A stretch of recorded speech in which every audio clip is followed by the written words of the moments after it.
It is an indisputable fact that one of the most significant contributors to our economic downturn was an unraveling of major financial institutions and the lack of adequate regulatory structures to prevent abuse and excess. It's been 5 years since widely popular reforms came to Wall Street, meant to clean up a mess that helped cause 2008's financial crash. On this vote, the yeas are 77.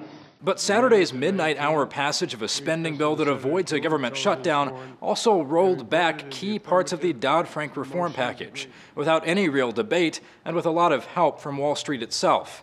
Here's how it happened. Big banks have been trying to get this Wall Street-friendly amendment passed in some form for a couple years now, and this weekend's last-minute spending bill was a golden opportunity.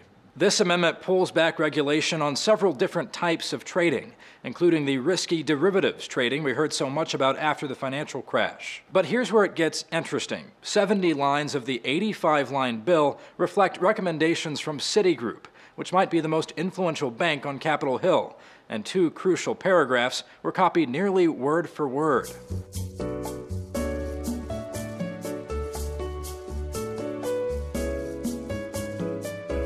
The Senate floor, where lawmakers must pass at least a temporary funding bill in the next few hours, then a procedural vote on the $1 trillion-plus bill at about 1 a.m. Nobody wanted a government shutdown this year, so already technically past its deadline, the Senate did not have a lot of options late Saturday when it went to vote on the huge spending bill the Republican-controlled House sent over.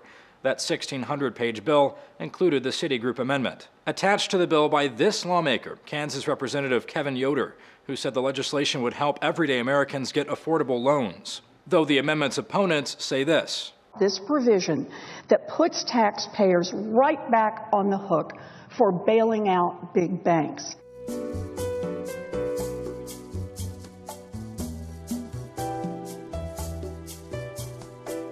We went to work and we started calling them, and some of them had already been contacted by either Jamie Dimon or by the President of the United States telling them to vote for the bill. You probably know this guy. If you're unfamiliar with Jamie Dimon, he's the president and CEO of another big bank, JPMorgan Chase. The bank has had some legal troubles under his watch, paying out big settlements for violating securities laws. Dimon's support makes sense, but why was the president making calls to repeal a key part of his own signature financial reform law?